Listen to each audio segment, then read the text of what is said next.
He sat on the damp wooden bench outside the bakery, the early light catching on the loose threads of his worn jacket. Rain clung to the brim of his cap, slipping down in slow, tired lines. People hurried past him the way people do when they don't want to look too closely. They held their umbrellas a little tighter, their eyes fixed on the warm glow inside the busy shop. To them, he was simply the man everyone ignored, another quiet figure on the sidewalk. Nobody knew who he really was. Across the glass window, trays of fresh bread were being arranged, steam fogging the corners as the morning rush gathered. A child tugged her mother's sleeve and pointed at him, but the mother gently steered her away.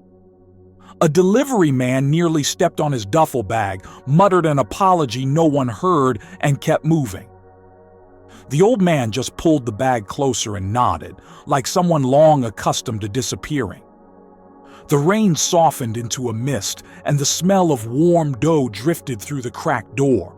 He breathed it in, eyes closing for a moment as if remembering something left behind long ago. There was nothing dramatic in the way he sat there, only a quiet weight, the kind that comes from carrying years of silence.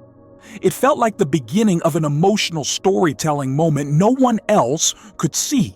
The start of a heartwarming story waiting beneath the surface.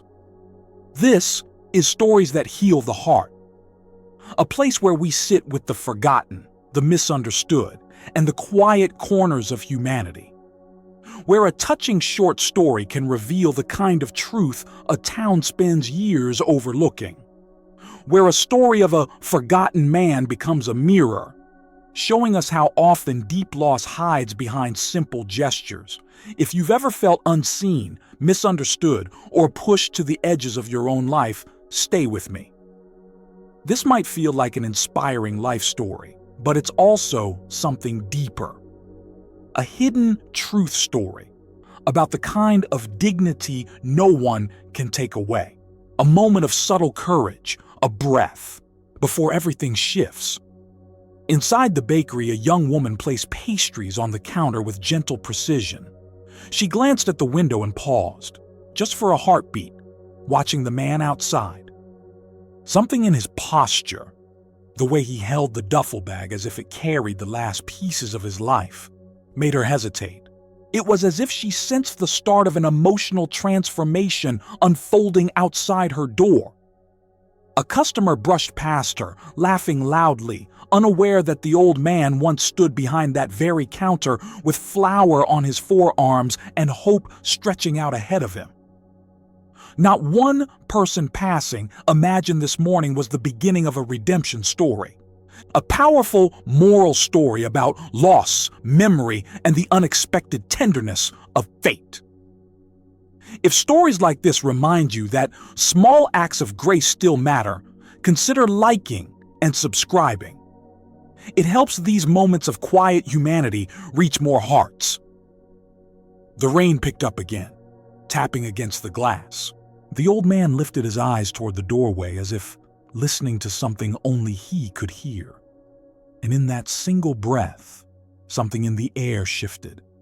A promise, fragile and unspoken, waiting just beyond the sound of falling rain. Tonight we remember that even in silence, love still answers. The morning settled into a soft gray as the town awakened around the bakery. Cars splashed through shallow puddles. People adjusted their coats. The old neon sign above the door hummed with a tired flicker, throwing a faded glow over the entryway. Inside, the heat from the oven spread through every corner, while outside, the cold held on like a quiet truth no one wanted to face. Frank Miller remained on the bench, duffel bag between his boots, rain dripping from the brim of his cap. His shoulders were curved inward, a posture formed not from age alone, but from years of stepping aside for others. He watched the world pass him by with a patience that felt almost sacred. Anyone seeing him for the first time would think this was just another chapter in the man everyone ignored.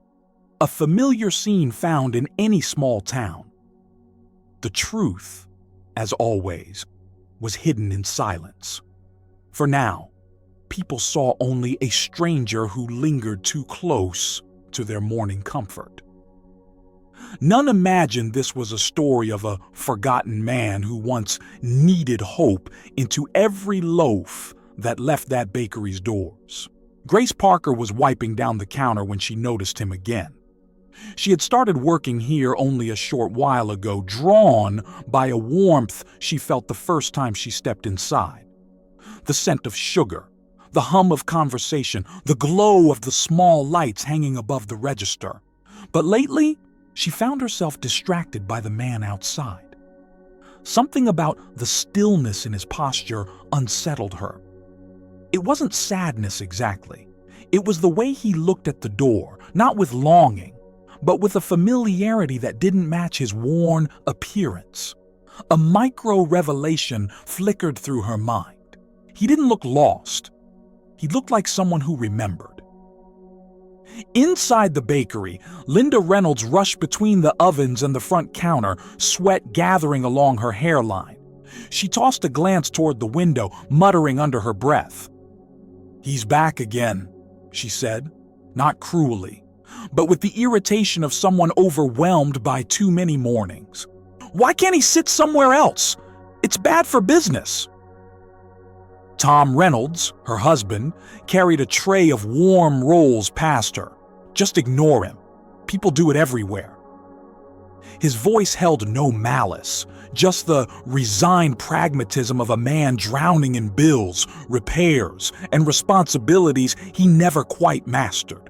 He had bought the bakery with hope, unaware of the truth buried in its walls, the failing appliances, the debts inherited from the fire years ago, the rumors that clung to the place like dust. He set the tray on the rack and rubbed his temples. "We've got bigger problems."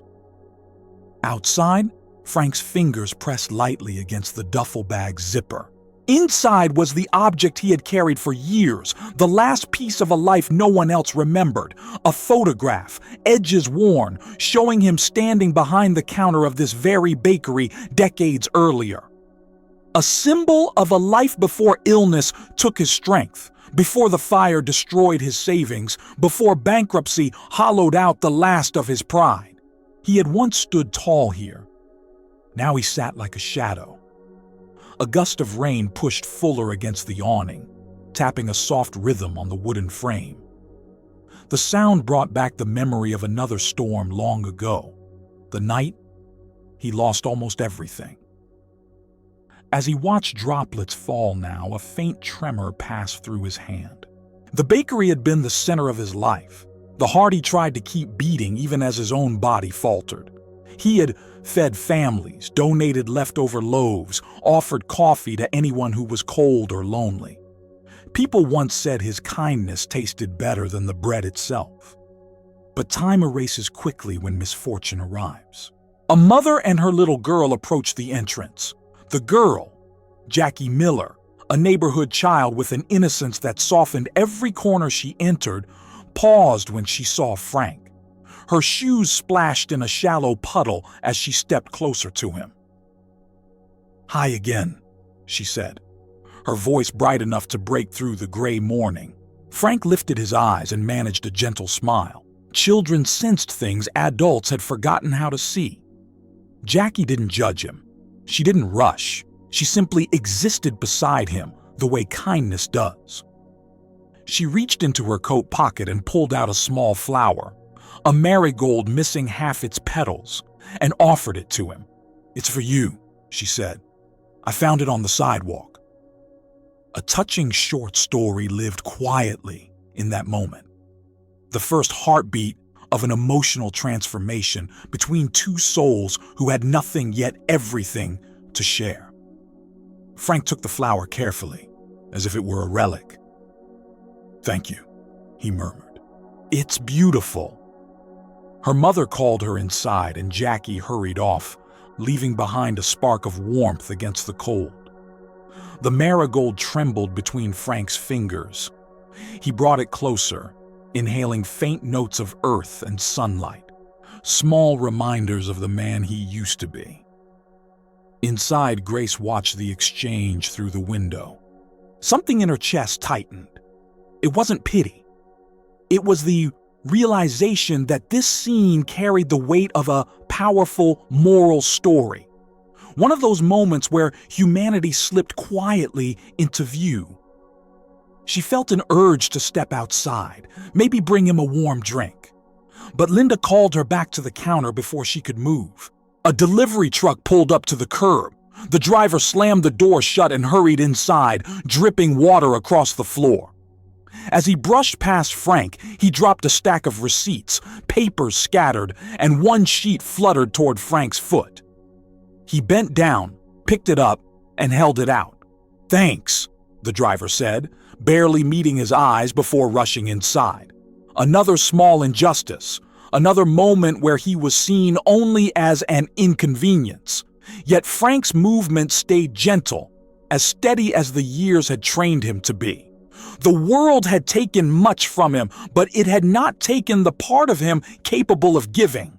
A story about kindness lived inside every gesture he made, unnoticed, uncelebrated, but still alive. Grace glanced up again. Every few minutes she found her gaze drawn back to him, as if the rhythm of the morning hinged quietly on his presence. The ovens beeped. Customers came and went. The Reynolds argued softly about inventory and bills. But the heartbeat of the bakery, the real one, the one the town had forgotten, sat outside in the rain. For the first time, Grace wondered if this was no ordinary stranger. The way he inhaled the smell of fresh bread with something like longing. The way he looked at the sign above the door. The way he touched the duffel bag with a care she didn't understand. It felt like the prelude to a hidden truth story, one waiting to surface. A soft breeze pushed the rain sideways, and Frank lifted his head as though hearing a whisper from memory. The streetlight beside him hummed. A car rolled through the intersection with a low splash. The bakery door opened, sending a wave of warm air and the smell of sugar into the gray morning. Then came the first sign, a small but unmistakable spark, that this was no ordinary day. A flicker inside the bakery, a raised voice, a crash of something falling. Grace's startled gasp, customers stepping back, the sudden turn of Linda's face toward the kitchen. Frank straightened slowly, hands braced on his knees. Something inside had gone wrong, and without thinking, the man the world dismissed as nothing more than a shadow began to rise. The rain dripped from his coat, but his steps were steady. Steps of someone who knew this place not as a refuge, but as home. A new chapter of this inspiring life story was beginning, though no one yet understood the truth walking toward their doorway. He reaches for the door handle, fingers damp from the rain, and the metal is so familiar under his palm that for a moment the years between then and now vanish. The glass vibrates with the sound of raised voices inside, the clatter of something dropped, the sharp edge of panic beginning to echo off tiled walls. But before he steps in, another sound rises in his memory. The small bell that used to hang above this very door, ringing every time someone walked into the warmth he once created. In his mind, it rings again.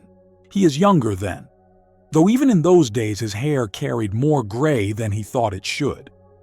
His hands are steady as they press dough into shape on a wide wooden table, dusted with flour that clings to his forearms. The ovens hum in the background, radiating the kind of heat that feels like security. Outside, the same street stretches under a softer sky. The town is smaller, quieter. People walk past with slower steps, and when they push open the door, their faces change. They breathe in, smile, and say his name like they are grateful he exists. "Morning, Frank," they used to say. "What have you got for us today?" Back then, nobody knew who he really was beyond the man behind the counter, but that had felt enough. He did not crave attention. He wanted to build something that tasted like comfort and smelled like home. If someone had written it down, it might have sounded like simple emotional storytelling, the kind that people would later call a heartwarming story about a man who rose before dawn to feed a town. The bakery had started with almost nothing: a rented space, a second-hand oven, a loan that made his stomach restless at night. He remembers the first loaf he pulled from the oven, the way the crust crackled softly as it cooled. He remembers carrying it to the front, setting it alone on the display like a promise. He remembers the first customer, an elderly woman with a shawl over her shoulders who took a bite, closed her eyes and whispered, "This tastes like my mother's kitchen." He had swallowed back a swell of emotion. "Come back tomorrow," he told her. "I'll make more." And she did. That was how it began. One person telling another, stories traded over coffee and cinnamon rolls, children pressing their noses to the glass, workers stopping by after long shifts.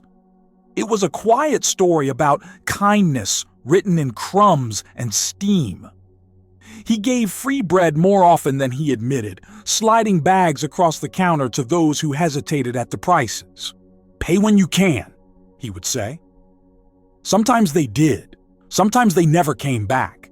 He never chased them. He did not know that the same town that once depended on him could forget so completely. Inside, the present moment surges forward again. A sharp shout, a panicked "Tom!" from somewhere near the ovens. Frank opens the door, and warmth rushes over his face, carrying the familiar smell of yeast and sugar. For a heartbeat, he stands just inside, feeling the floorboards under his boots, the weight of the duffel bag pressing against his shoulder. Nobody looks at him yet. They are too focused on whatever has gone wrong deeper in the kitchen. The bell above the door no longer hangs there, but he hears it anyway. He steps aside to let a frightened customer hurry past. The woman barely registers him, her eyes wide with worry. Grace spots him near the entrance and hesitates, cloth still in her hand. She doesn't know why, but something about the way he stands there feels less like a stranger walking in and more like someone finally returning to where he belongs. If this entire day were a film, she thinks, it would be the kind of inspiring life story people share with tears in their eyes. A hidden truth story about a man no one really saw until they needed him. He moves slowly toward the counter, each step echoing with memories. The mosaic tiles beneath his feet are different now, but he still sees the old floor, chipped at the corners, worn where so many shoes once stood. He sees children spinning in the narrow space, laughing as their parents scolded them gently. He sees his late wife leaning against the doorway, hands wrapped around a mug of coffee, watching him with tired but loving eyes. She had believed in the bakery even more than he did. "You're good with people who are sad," she told him once, when a man came in just before closing with red eyes and shoulders slumped.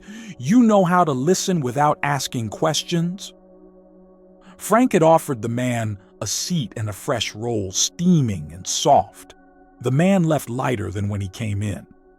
That night, as they cleaned the counters, his wife said, "You're not just making bread, you're stitching people back together."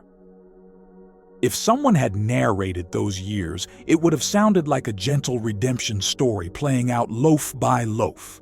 A quiet, powerful moral story about how small acts of care can hold a community together. But stories like that rarely get written until after everything falls apart. The memory shifts. He is in a hospital room, the air sharp with antiseptic. Machines beep softly around him.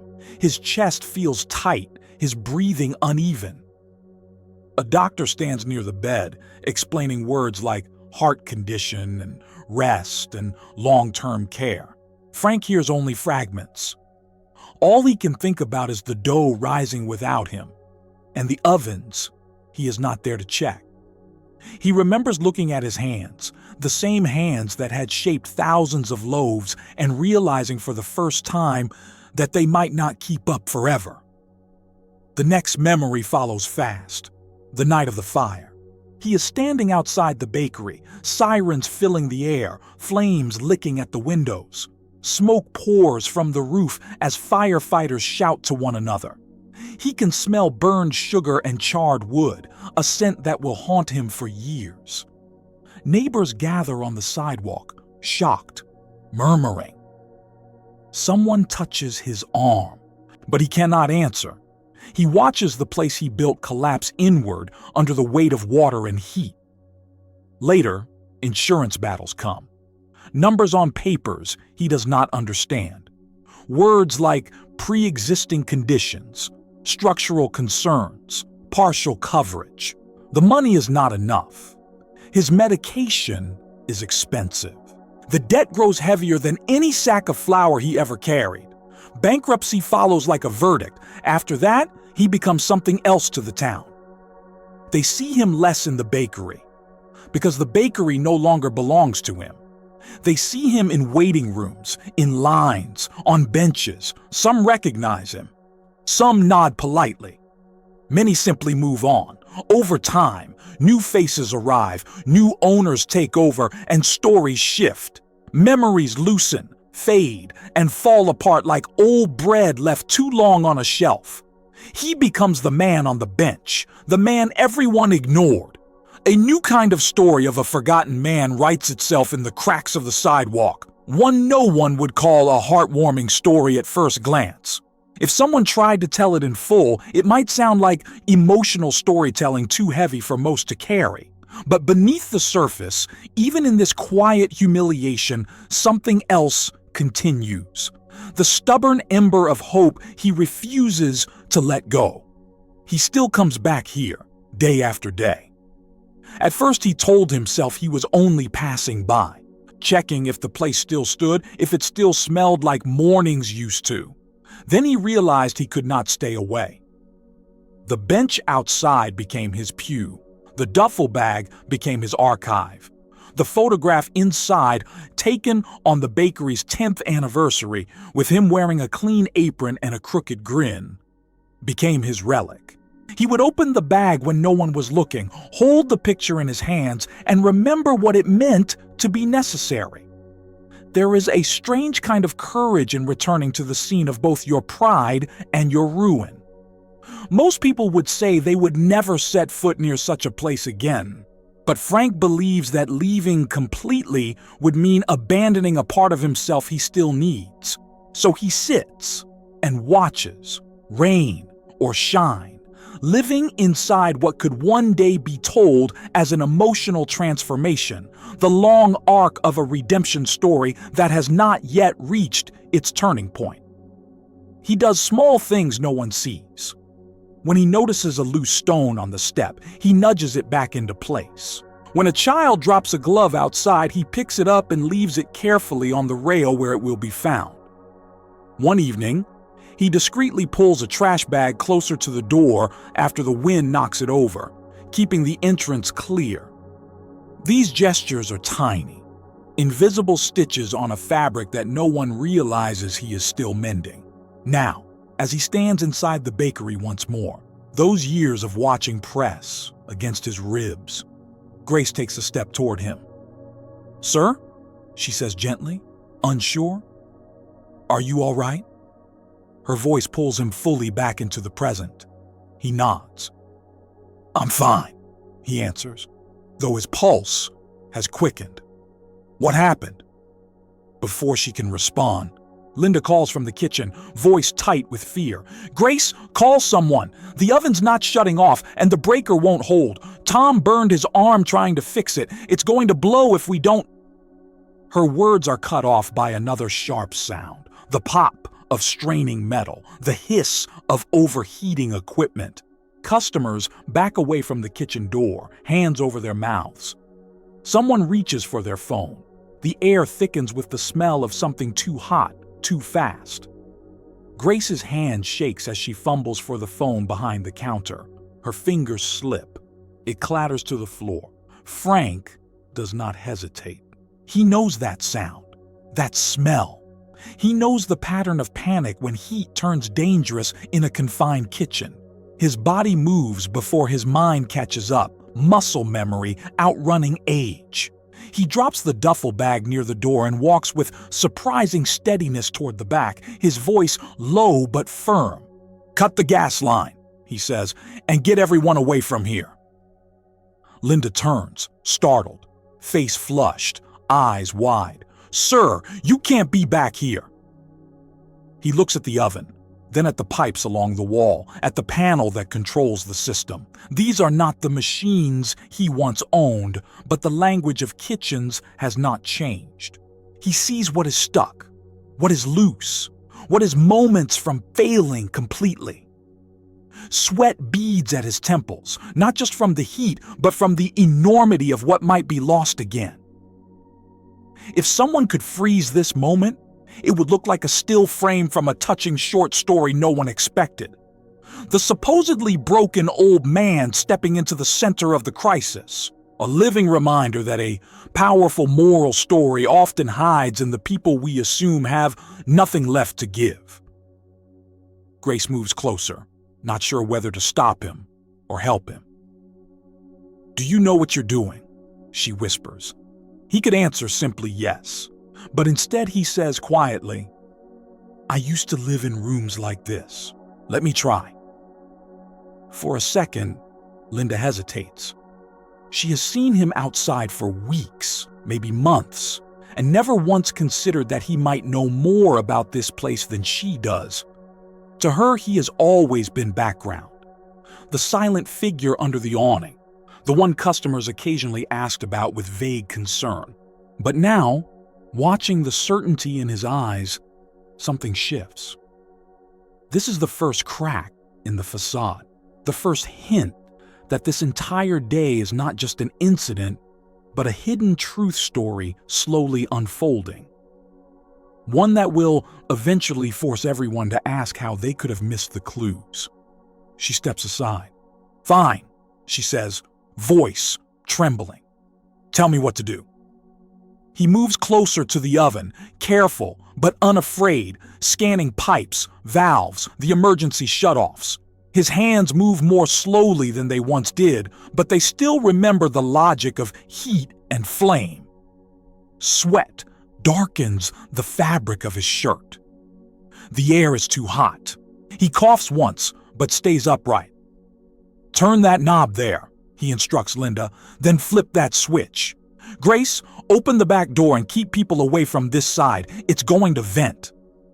They obey, partly out of fear, partly out of trust they don't yet understand.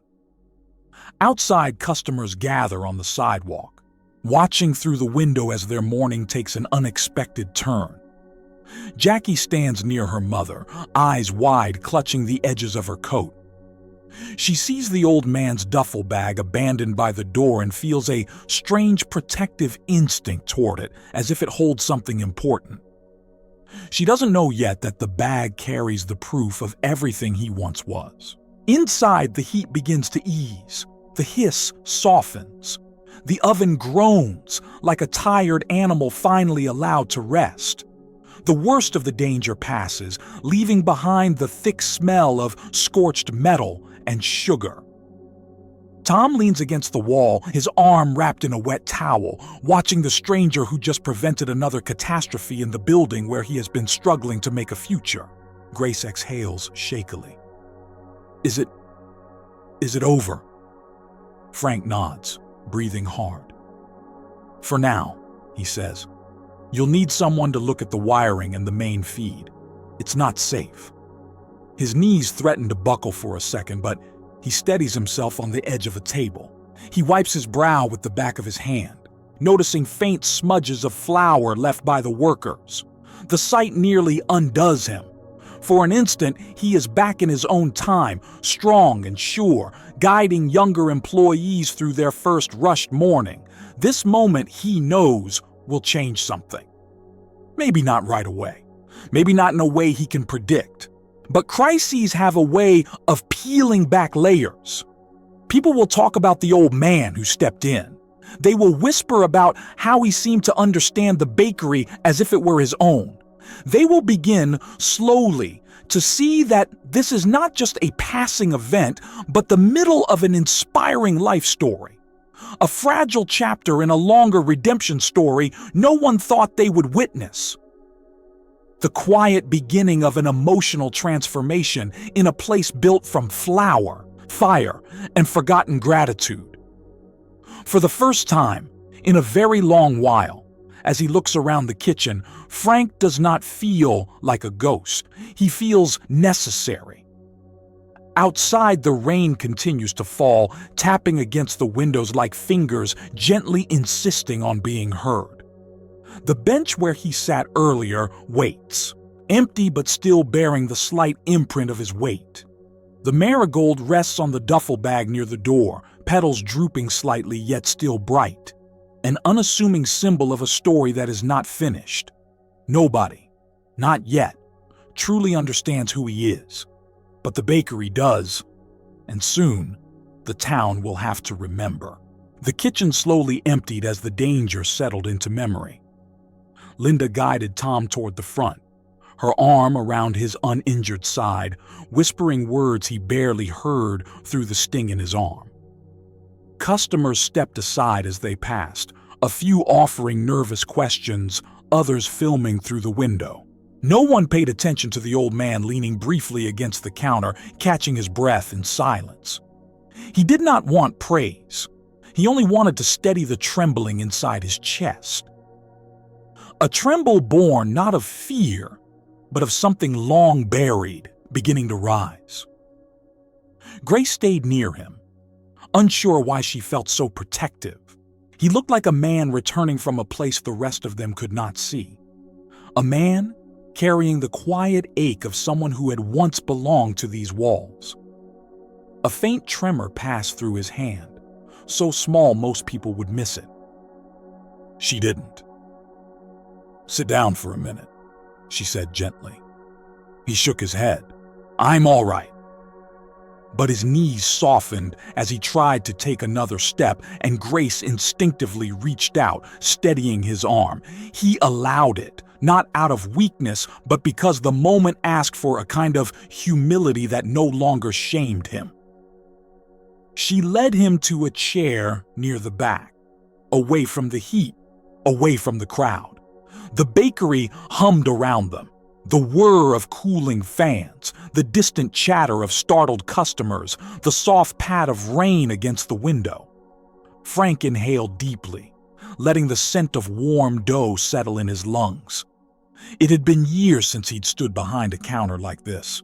Years since he'd felt heat on his face that wasn't from the sun or sickness. Years since he'd been inside the heartbeat of a room he once shaped with his hands. He closed his eyes for a moment, and memories rose like steam from a cooling loaf. This was not just a place. It was a chapter of his soul. Grace watched him between glances toward the kitchen, and something inside her settled with certainty. This was more than a stranger who happened to know what to do. It was as if the bakery itself had called him back. As if this moment were part of a hidden truth story waiting to be revealed. The feeling wrapped around her chest subtly, the way good instincts do. When Frank finally opened his eyes again, Grace was still standing there. "You saved this place," she said quietly. He gave a small, tired smile. "I just did what needed doing." She hesitated. Most people wouldn't know how. He didn't answer right away.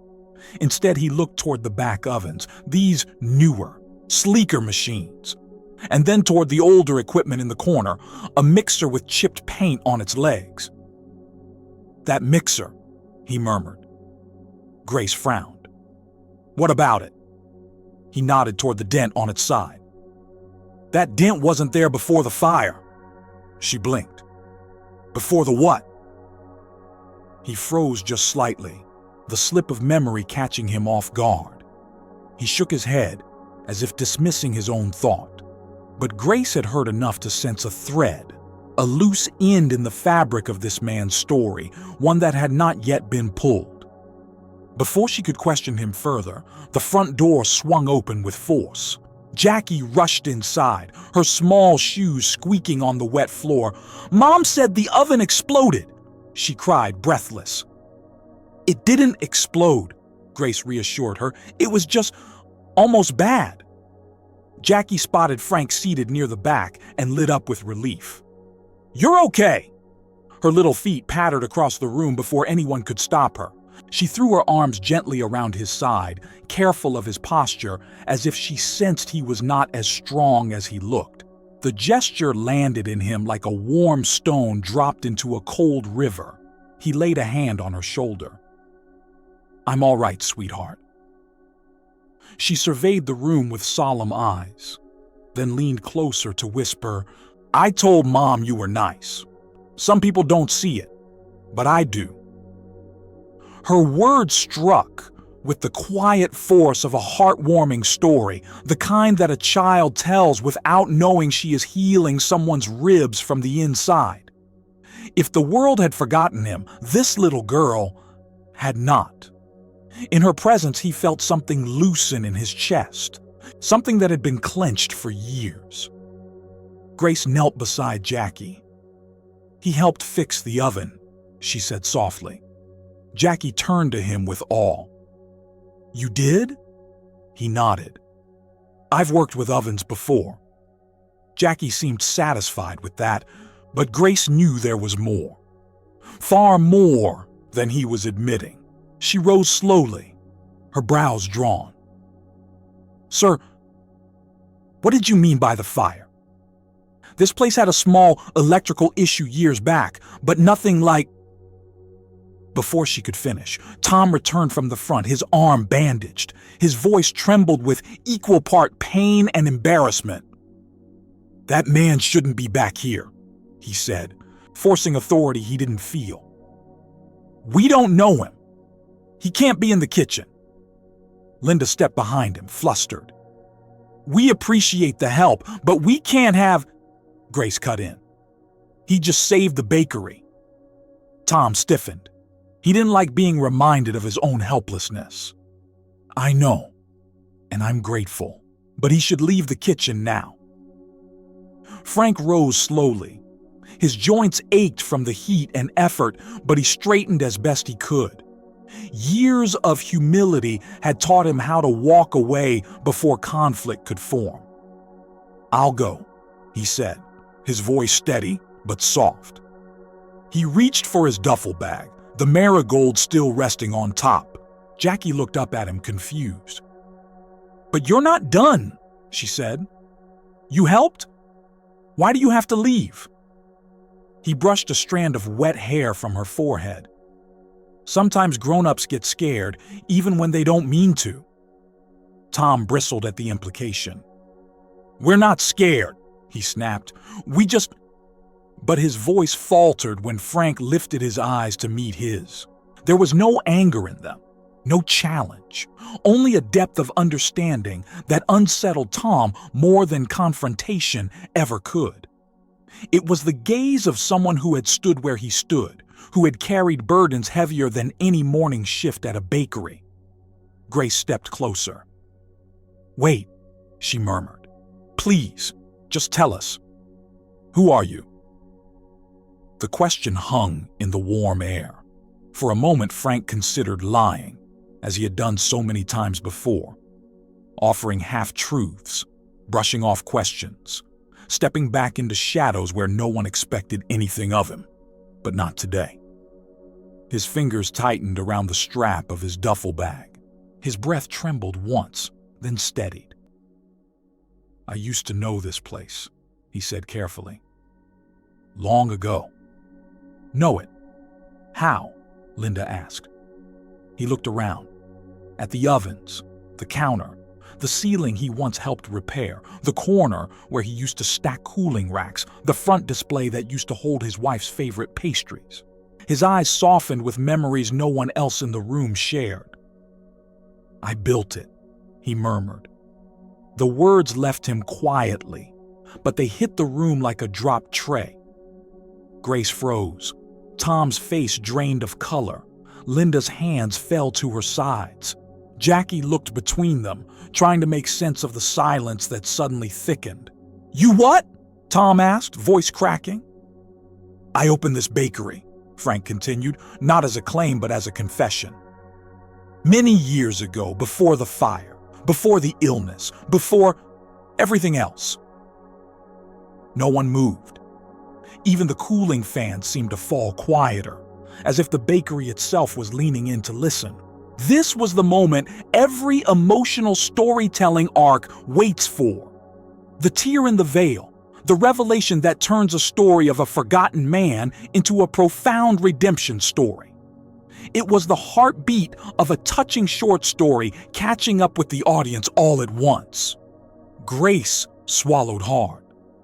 "Why didn't you tell anyone?" He looked at his hands. "Because people forget, and after a while, I didn't want to remind them." Tom shook his head as if trying to clear fog. "But the paperwork, the deed, the fire..."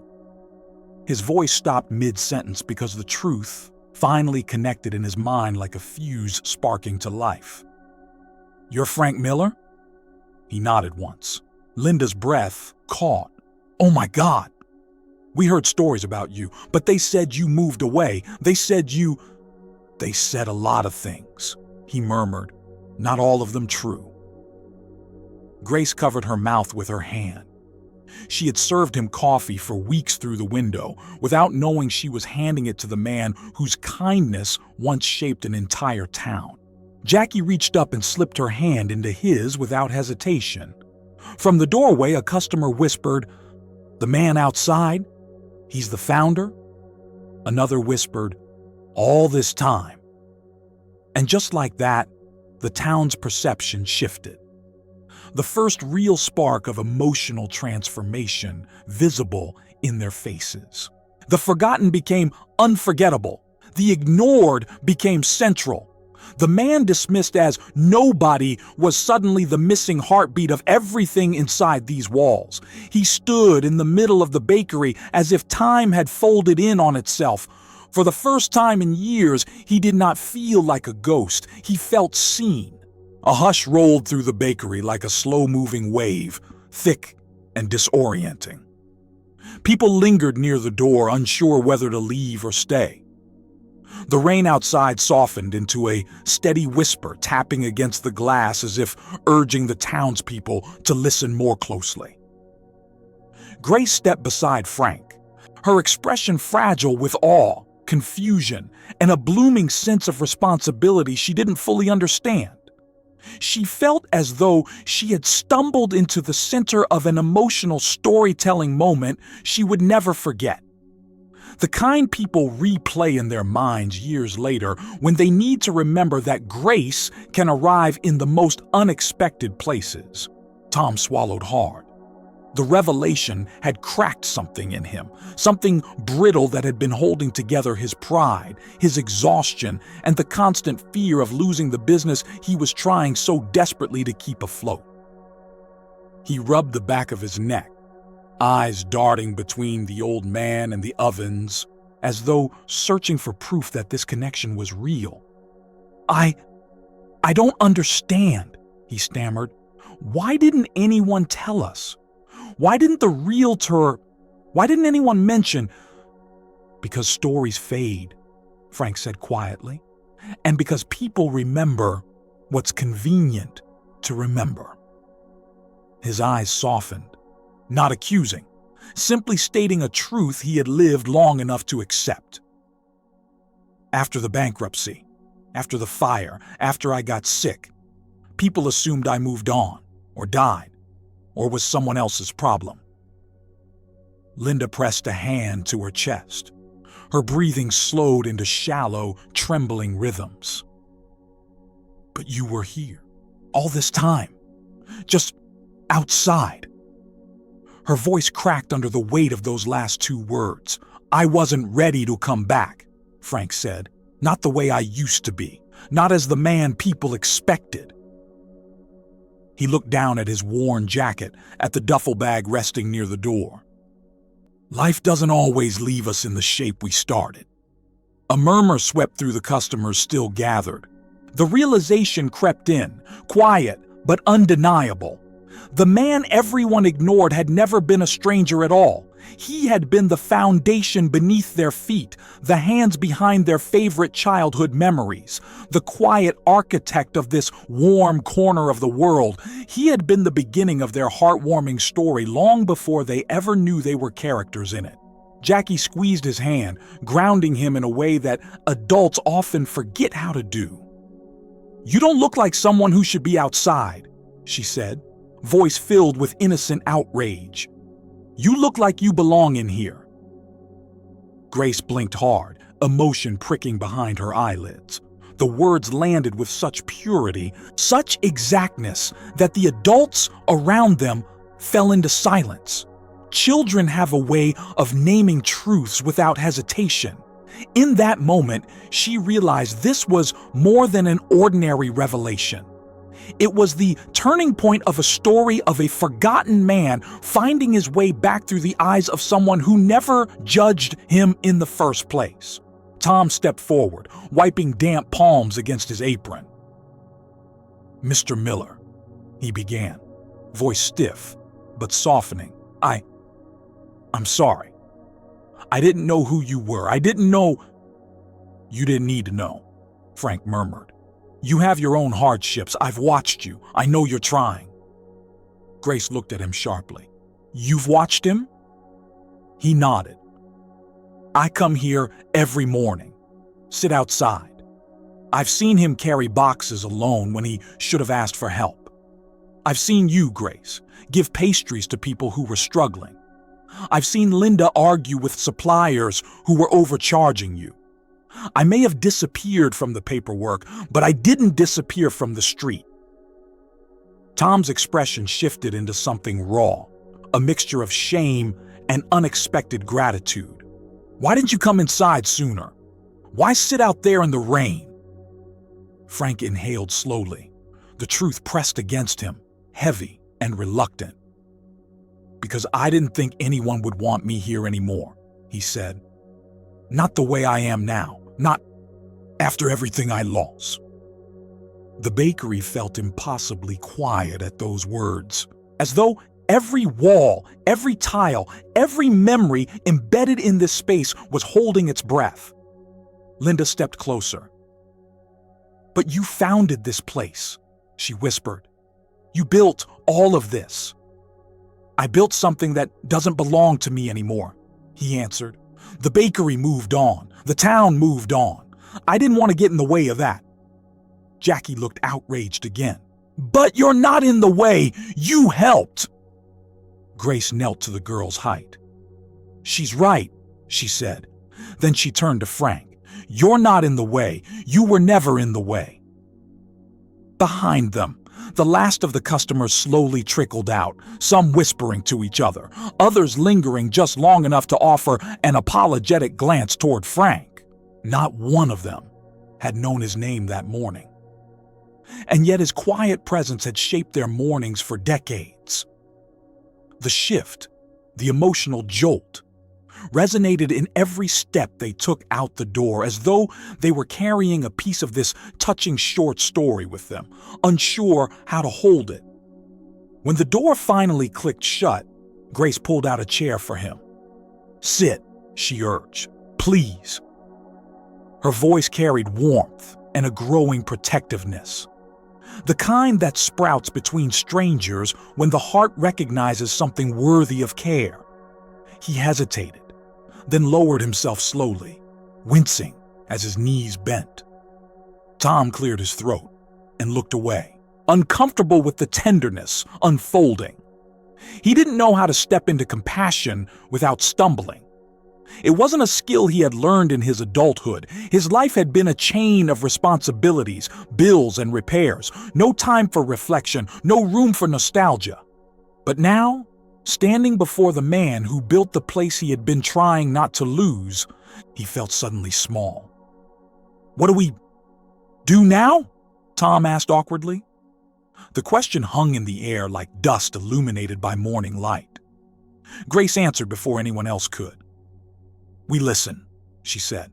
Her tone was soft, but firm. "We listen to what he has to say." Linda nodded, pulling a chair beside Frank. "If you're willing," she murmured. Frank looked from one face to the next, searching for any sign of resentment or pity. Instead, he found something different: curiosity, remorse, and the early warmth of acceptance. Something fragile but real. Something like belonging. His voice was gentle as he began. "The first thing you should know," he said, "is that this bakery wasn't built from recipes or equipment. It was built from people, from kindness."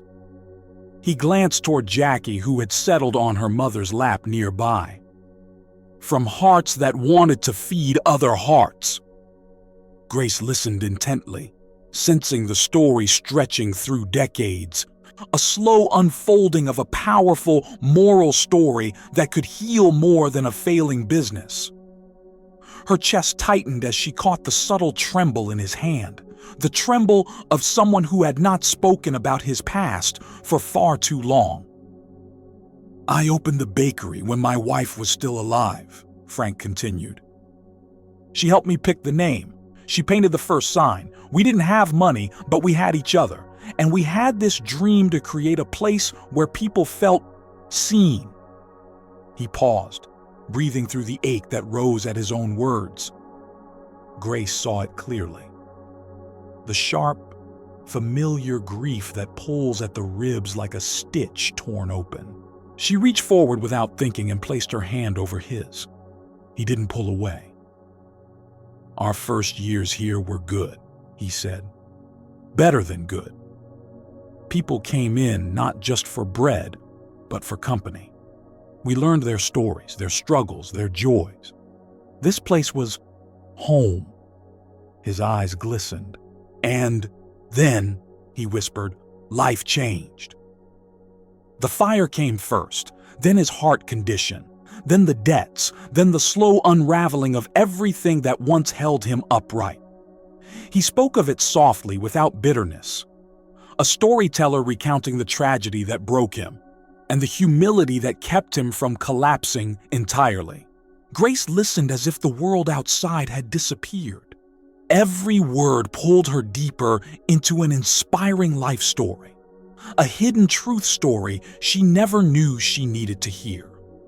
The emotional gravity of it wrapped around her, pulling her heart toward him in a way she couldn't explain.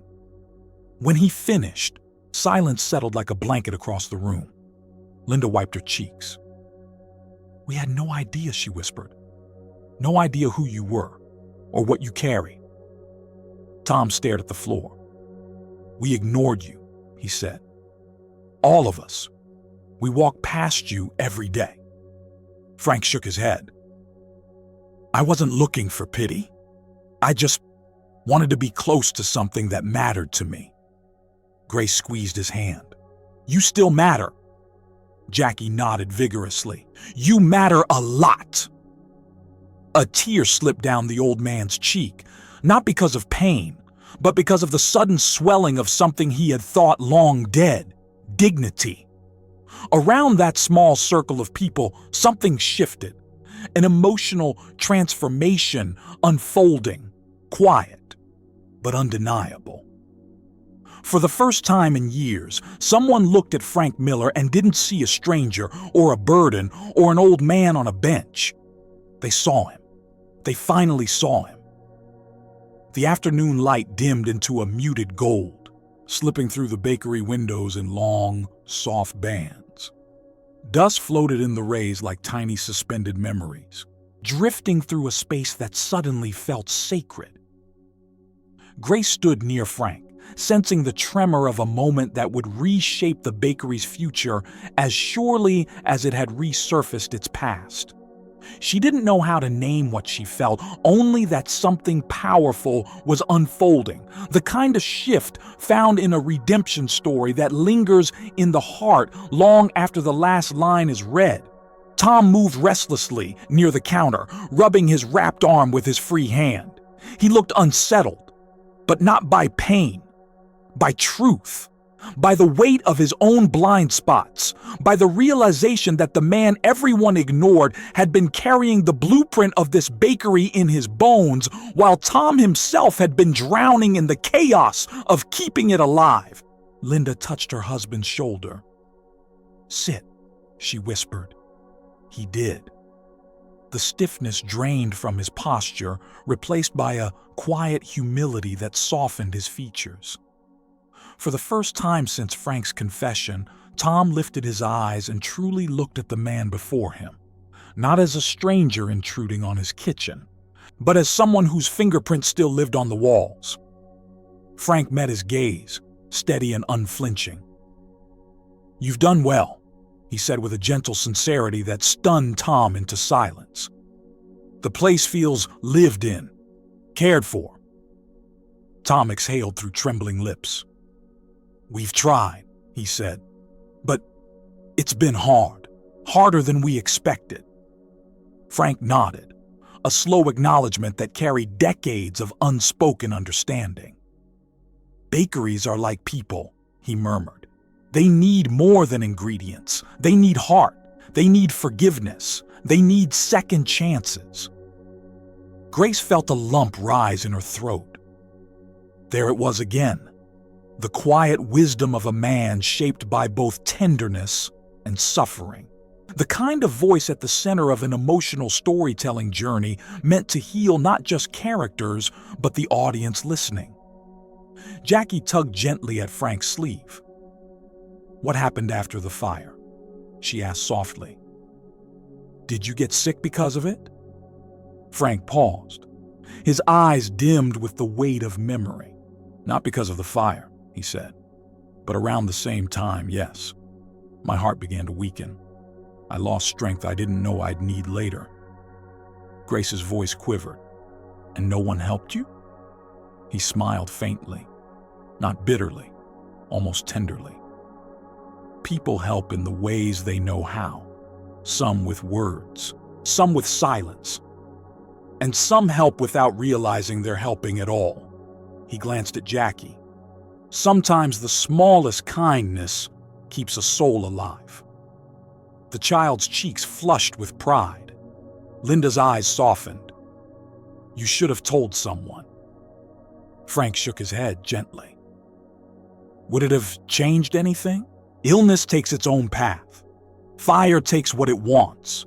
And pride," his voice faded, "pride takes the rest." The quiet ache in those words rippled through the room. Grace felt it settle deep in her chest. A truth too familiar, too human, too universal. Pride has a way of burying the wounded where no one thinks to look. She stepped closer, her tone soft, but resolute. "Frank, you said the bakery was built on people, on kindness, on community." Her gaze flicked toward Tom and Linda, then back to him. "So why didn't you let the community help you when you fell apart?" His answer was simple and devastating.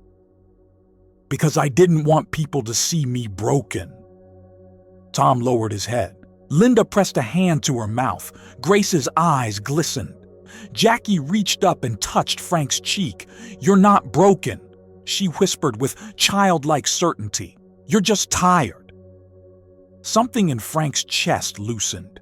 The tight knot of years spent surviving instead of living began to uncoil, thread by fragile thread. He took the girl's hand and held it gently, as though it were the last warm thing in a cold world. Grace spoke next, her voice steady but trembling with feeling. "You're not alone anymore." Those words landed in Frank like a long-awaited embrace. Not loud, not dramatic, just deeply true. The way truths should be. He swallowed hard. "Thank you," he whispered. "But I didn't come back to make this my burden. This is your bakery now, your future." Linda straightened, wiping her eye. "A future that almost burned down this morning because we didn't even know how to navigate our own equipment." Tom shifted uncomfortably. "We inherited a mess, old wiring, half-finished repairs, debts, disorganized manuals, and no one to teach us how it all works. Frank blinked slowly. You mean, no one trained you? Tom laughed bitterly. Trained? We barely had instructions for the ovens. We've been guessing half the time. A pulse of pain flickered across Frank's expression, a pain shaped not by anger, but by the knowledge that something he once nurtured had been left without guidance. That's dangerous, he murmured. Bakeries don't forgive ignorance. Kitchens demand respect. Linda nodded tearfully. We know that now. We're terrified some days. Today proved it. Grace's voice softened. You didn't have anyone to show you how things were meant to be. Tom's voice cracked. No, we didn't. A long silence settled, the kind that marks the pivot point of an emotional transformation in any heartwarming story. A shift where the broken edges of people begin to line up, revealing the possibility of repair. Frank exhaled, the weight of old responsibility rising in his chest like a slow, warming fire. I can teach you, he said finally. The room froze. What? Tom whispered. I can show you how to keep this place alive, Frank continued softly. How to understand the ovens, how to listen to the dough, how to manage mornings without losing yourself, how to keep faith in the work even when the days get heavy. Linda's hand flew to her heart. You do that? His smile was small. If you'd have me. Grace stepped forward, emotion tightening her throat. But only if you come inside, she said. No more sitting in the rain, no more hiding. If you're willing to teach us, then you're part of this bakery again. Frank's breath hitched. It was too much, and yet exactly what he had longed for. Tom stood abruptly, pulling his chair back with a scrape. For a moment, no one knew what he was about to do, but then he walked to Frank, extended his uninjured hand, and said in a trembling voice, "We need you." The words struck Frank with the quiet force of grace. Linda joined him. "Please stay," she whispered. Grace added, her voice warm and unwavering, "Come inside, not as a customer, not as a stranger, as the man who started it all." Jackie squeezed his hand. "You can sit with me." Tears slipped down Frank's cheeks, slow, dignified tears that belonged to a man reclaiming a piece of his soul. This was the turning point buried at the heart of every inspiring life story, the moment truth arrives not with thunder, but with tenderness. He nodded, unable to speak. And in that small bakery, with rain singing softly outside, the forgotten founder took his first step back into the warmth of the home he once built, and the home that was ready to welcome him again. The rain eased into a soft mist by the time Frank stepped fully inside the bakery, though that gentle drizzle still whispered against the windows like a memory refusing to fade. He hesitated near the doorway, his worn shoes dripping onto the mat, his hands folded as though unsure what to do with the sudden warmth around him. For years he had lived just beyond this threshold, outside in the cold, the shadow in a story of a forgotten man. Now he stood here as if crossing an unseen border between exile and home. Grace guided him toward a small wooden stool near the prep table. "Sit," she said softly, her voice steady with an emotion that felt bigger than the room. "You're safe here." Frank lowered himself onto the stool. The wood creaked under his weight, familiar in a way that made his breath unsteady. It was the same type of stool he used to lean on during long nights of kneading dough after Jackie Miller, his daughter, now long gone, had fallen asleep. That echo of the past brushed through him, tender and painful all at once, like the moment in every heartwarming story where the past and present finally touch hands. Tom stood close by, watching with an expression that held apology, awe, and something like relief. He had spent years wrestling with a job he never fully understood, never knowing that the man who once shaped this place with his own hands sat only a few feet away, hidden in plain sight like the core of a hidden truth story waiting for daylight. Linda wiped down the prep table, giving Frank space but staying close enough that he could feel her warmth. "If you want," she whispered, "you can show us how you used to begin the morning." Frank blinked slowly. "It's been a long time." "That's okay," she said. "We have time now." Grace brought the old dough bowl, the heavy ceramic one they rarely used because they found it old-fashioned. Frank looked at it as if seeing an old friend. His fingertips brushed the rim, tracing a glazed crack he remembered creating by accident during a winter night too cold for proper proofing. That memory rose gently, unforced, and for the first time in years, he let himself hold it without turning away. Jackie hopped up on a lower counter, swinging her legs, eyes wide in reverence. "Show us," she whispered. "Please." Frank inhaled deeply, the smell of flour and yeast wrapping around him like a soft shawl. He placed both hands on the bowl, leaned over it slightly, and said with quiet authority, "The dough listens to you, not the other way around." Grace smiled. A small, glowing smile, and reached for the flour. Tom fetched water. Linda found the measuring spoons even though she sensed Frank wouldn't need them. Jackie simply watched with that childlike devotion that can heal even a tired soul.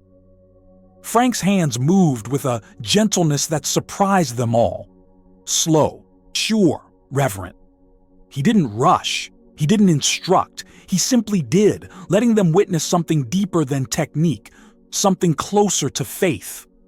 It was the kind of scene that turns a simple moment into a powerful moral story without needing a single spoken lesson. "You mix water in slowly," Frank murmured. "Let it find its way." Grace poured carefully, following the rhythm of his nods.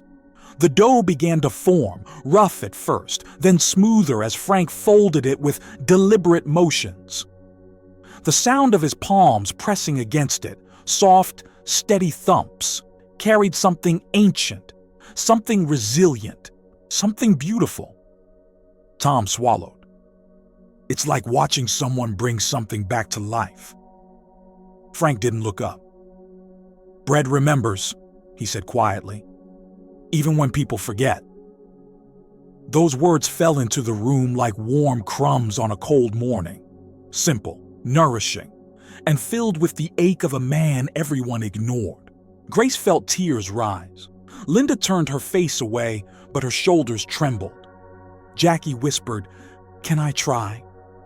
Frank nodded and guided her small hands into the dough. She laughed when it squished between her fingers, and Frank's smile broke open, the first true smile they had seen from him. Something shifted then. Something invisible, but unmistakably real. It was the kind of emotional transformation that turns a touching short story into a sacred memory. Tom cleared his throat, his voice rough. "Frank, I'm sorry we didn't know. I'm sorry we passed you every day and never asked who you were."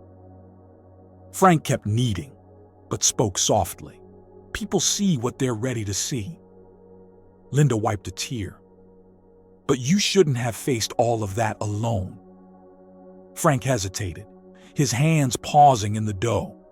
When he spoke again, his voice carried the weight of every morning he'd spent outside in the cold.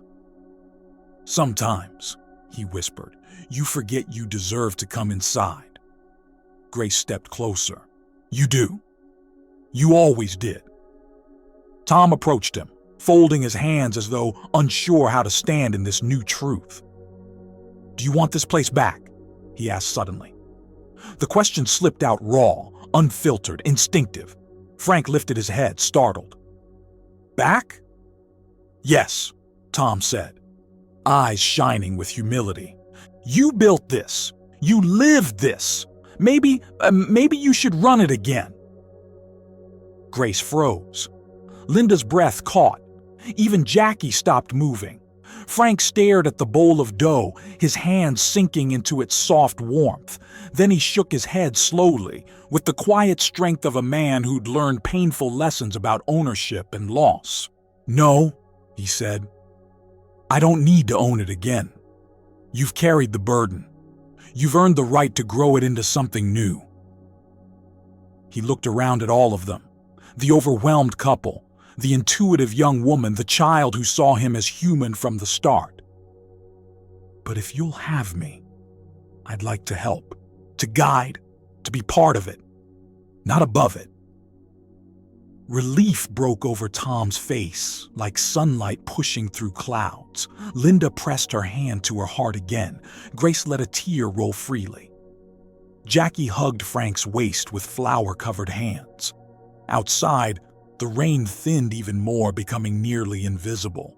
The bakery lights glowed warmer than they had in years, reflecting softly against the windows, a glow that made the whole place feel like the quiet redemption story no one in town saw coming.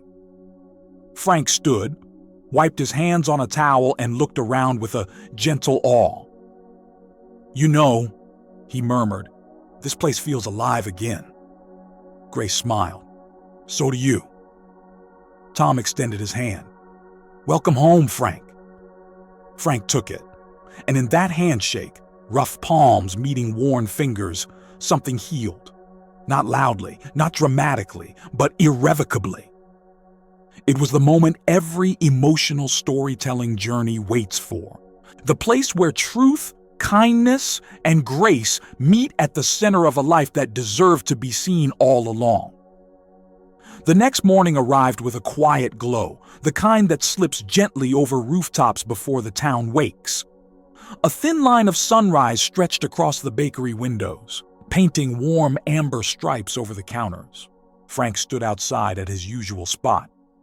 But this time, not because he had nowhere else to go. He paused there only to breathe, to gather himself, to feel the weight of a new beginning settle softly on his shoulders. Inside, Grace peeked through the window and smiled. "He's early," she whispered. Linda arranged fresh trays on the shelves. "He's always early. We just never noticed." Tom adjusted his apron, took a slow breath, and unlocked the door. "Let's notice now." When Frank stepped in, the bell above the door chimed with a brightness it hadn't held in years. Grace handed him an apron they'd washed and folded the night before. Clean, crisp, and embroidered with a single word: home. Frank stopped, fingers trembling lightly as he traced the letters. His lips parted. Not in surprise, not in disbelief, but in a kind of tender reverence. The way someone looks at a memory they never thought they'd hold again. Jackie burst from behind the counter. "Frank, hurry, we saved you a spot." He laughed, a small, unsteady sound, but real, alive. "A spot, huh? The best one," she said proudly, "right by the ovens." Grace's eyes softened. "Where you belong." He followed her to the prep area, where the morning batch waited in bowls and bins like loyal companions. The air carried a warm sweetness: yeast, butter, cinnamon, a familiar scent that wrapped around Frank like an embrace from the past. He closed his eyes, letting it seep into the cracks of an old life that had once fallen apart. Tom approached him slowly, unsure. "We thought maybe today you could show us the rhythm you used, how you kept mornings flowing." Frank nodded gently. "I can do that." And he did.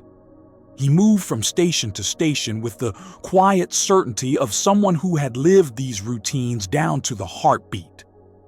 Grace matched his pace effortlessly, catching subtleties before he even named them. Linda watched every detail with renewed purpose.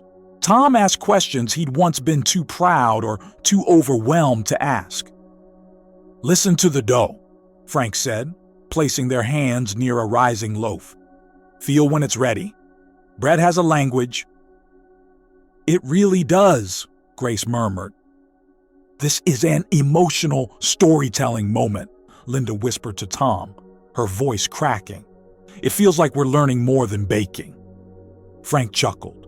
"You are. Baking is a heartwarming story all by itself. They kneaded, they shaped, they learned.